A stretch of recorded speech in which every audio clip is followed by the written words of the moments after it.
Hey friends, welcome back. S'more here bringing you some more Zombie Survival Guide, the show where I read you a small excerpt from this fantastic book written by Max Brooks. If you haven't read it, go read it. It's amazing. And I'm actually recording this little pre-snippet because in the following portions of the video, I'm going to say we're going to do 20 pages, but guys, we do about 5 pages because, reading takes time, and I want to go slowly, do a good job, make sure I'm nice and clear, and that you guys, enjoy it. Again, I don't own the book. I don't have permission from the ever gorgeous and virile Max Brooks, nor what I'm sure is a massive army of lawyers, so please don't sue the pants off me if you guys happen to stumble upon this. However, Max, if you want to work something out, some sort of business arrangement, buddy, let's do it. So yeah, without further ado, I hope you guys enjoy the episode. Make sure to like, comment, subscribe down below. Hey friends, welcome back. S'more here bringing you some more Zombie Survival Guide, authored by Max Brooks. Again, I just want to very clearly state that I don't own any of the book or anything like that. Well, I do own the book, but I don't own any of the rights or anything like that. And if you guys are enjoying the snippets that I'm reading from it, go out, go buy it. It's a fantastic book. You're going to love it.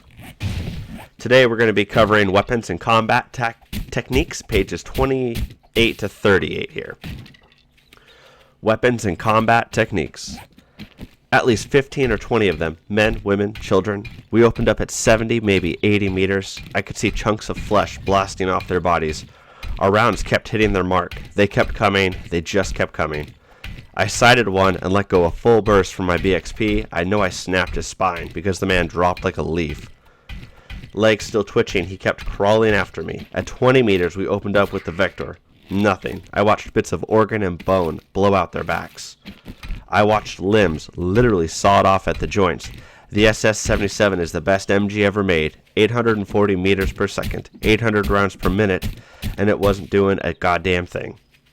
What grenades we had only downed one of them. His mangled body lay motionless with a still snapping head. Name withheld. Let go with his RPG. The damn rocket went right through its soft target and took out a rock behind it. Finally, at 5 meters, we used the last bit of fuel in the flamethrower. The sons of bitches lit up like torches, but just wouldn't stop. One of them grabbed, name withheld, setting him on fire as he bit through his neck. I saw the rest of those things surround him as we took off for the jungle. A mob of burning bodies squatting down to tear another screaming human torch apart. God damn, the devil's mother. What the hell are we supposed to do? An excerpt taken from a Serbian mercenary during the Zarian Civil War, 1994. Choosing the right weapons, never carry just one, can make the difference between a pile of dead zombies and becoming one yourself. When confronted with the undead, it's easy to believe that the Super Commando strategy, load up with the heaviest, most powerful weapons possible and go out to kick ass. This is not only foolish, it's suicidal. Zombies are not camp guards in some POW escape movie crumbling en masse with the first theatrical volley. Arming yourself for a zombie encounter requires careful consideration, a cool head, and a practical analysis of all factors involved. Guys, we do this a lot in 7 Days to Die, whether we realize it or not. If you're going to go and clear a building, you're probably going to want the shotty, right? It's close combat.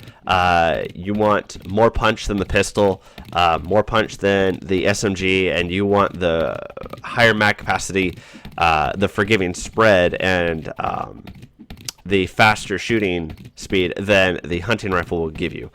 So you're either no-scoping it with the sniper rifle, which, works enough for our video game, or you're going in with the shotty, which, I'd highly suggest. So definitely go in. The gun you have up, make sure it's applicable, for what you're doing. If you're just out clearing the odd zombie, hey, pistol's great. If you're going to go into a building, you need to pick something that's close range. And if you're taking out ferals and cops from a distance, that sniper or hunting rifle's where it's at. Back to the book, though. General rules. Obey the law. Regulations governing weapons such as firearms and explosives depend on your location. Follow them to the letter. Punishment may range from a sizable fine to incarceration. In any case, the resulting criminal record is something you cannot afford. When the dead rise, law enforcement must look upon you as a model citizen, someone to be trusted and left alone, not a felon of questionable background who should be interrogated at the first sign of trouble. Fortunately, as this chapter will show, simpler legal weapons will serve you much better than paramilitary death machines. 2. Train constantly. No matter what weapon you choose, from a simple machete to a semi-automatic rifle, it must become an extension of your body. Practice as often as possible. If classes are available, by all means sign up. Learning from qualified instructors, not that we have any of those in game, will save immense time and energy. If the device can be disassembled, do so, both in sunlight and total darkness, until you know every pin, every spring, every curve and edge of that all-important machine. With practice will come both experience and confidence, two traits you must develop in order to successfully do battle with the living dead. History has proven that a well-trained individual with nothing but a rock has a better chance of survival than a novice with the latest technological marvel. I like how in the game they your skills take practice to level up. I love it. It's very Elder Scrolls-esque, which I know they've gone on record saying that was one of the influences for our game 7 Days to Die. It would be cool if you could get skill trainers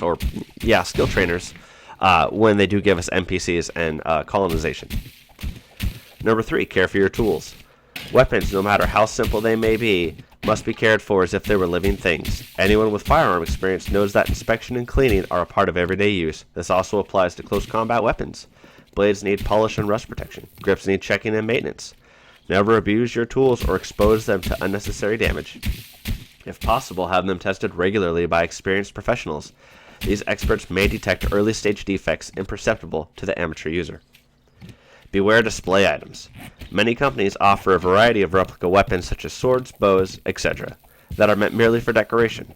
Always research your chosen item thoroughly and ensure that it is intended for actual use in the real world. Do not rely solely on the company's word. Battle ready may mean the item could withstand a few blows on a theatrical stage or at some historical fair, but will snap in half during the life or death confrontation. If resources permit, purchase a duplicate item and train with it to the breaking point. Only then should you trust in its abilities. Number 5. Develop the first weapon. The human body, if cared for and trained properly, is the greatest weapon on earth. Americans are notorious for their bad diet, lack of exercise, and relentless fetish for labor-saving technology.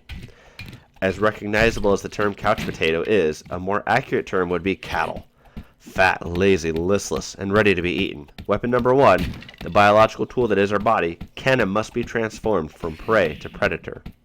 Obey a strict diet and physical fitness regimen. Concentrate on cardiovascular instead of strength building exercise. Monitor any chronic health conditions you may have, no matter how small. Even if your worst ailment is allergies, treat them regularly. When a situation does arise, you must know exactly what your body is capable of. Study and master at least one martial art. Make sure its emphasis is on escaping holds rather than delivering blows. Knowing how to slip from a zombie's clutches is the single most important skill you can possess when you find yourself in close combat. Close combat. Hand-to-hand combat should always be avoided. Given zombies' lack of speed, it is much easier to run or walk quickly than stand and fight. However, it may be necessary to destroy a zombie at close quarters. When this happens, split-second timing is critical. A wrong move, a moment's hesitation, and you may feel cold hands gripping your arm or sharp broken teeth biting into your flesh. For this reason, above all, choosing a close combat weapon is more important than any other in this section. Bludgeons. When using a blunt weapon, the goal is to crush the brain. Remember, the only way to kill a zombie is by destroying its brain. Not so much true in our game, I get that, guys, but this is, ZSG. This is not as easy as it sounds. The human skull is one of the hardest, most durable surfaces in nature, so of course is the zombies. Extreme force is needed to fracture, let alone shatter it. However, this must be done, and done with a single well-placed blow. Missing your target or failing to reach the bone will leave you with no second chance. Sticks, axe handles, and other wooden clubs are great for knocking a zombie out of the way or beating off an individual attack. What they lack is the weight and strength necessary for a lethal strike. A section of lead pipe will work for a single encounter, but is too heavy for those on the move. A sledgehammer has the same drawback, as it also requires practice for its user to hit a moving target. Aluminum bats are light enough to work for 1, maybe 2 fights, but are known to bend after prolonged use. The standard one-handed carpenter's hammer has striking power, but severely limited reach. Its short handle allows a zombie to grab your arm and pull it in. The police baton, made of acetate plastic in most cases, is strong enough for any battle, but lacks the lethal power for a one-blow kill. Note this was intended in its design. The best bludgeon is a steel crowbar. Its relatively lightweight and durable construction makes it ideal for prolonged close combat. Its curved, semi-sharpened edge also allows for a stabbing motion through the eye socket, directly into the brain case. More than one survivor has reported killing zombies in this manner. Another benefit of the crowbar is that it may be necessary to pry open a door, shift a heavy object, or perform other tasks for which it was originally designed. None of these functions can be accomplished with any of the previously mentioned items. Even lighter and more durable than the steel crowbar is the titanium model, now trickling into Western markets from Eastern Europe and the former Soviet Union. So guys, we're getting on 10 minutes here. I'm actually going to call it here, and I know we didn't get very far into our 20 pages, but the video is already 10 minutes. I don't want to push it too much longer. So I hope you've enjoyed this. We do have a number of, what they call it? Blunt? No, we call it blunt weapons. The book calls them bludgeons. It would be cool if our game did eventually get into this kind of detail, and I'm sure when it goes gold and myself and other modders get a hold of this thing, we're gonna mod the shit out of this game. And maybe an awesome mod to tackle would be better melee weapons, where all these factors go in, and you really got to pay attention to what you're doing instead of just playing whack-a-mole with a spam-crafted purple quality, barbed club. Well, guys, I hope you've enjoyed the video. Thank you very much for watching. Please let me know what you guys thought. As always, I greatly appreciate your comments. And, yeah, I will see you guys in the next episode. Thank you for watching.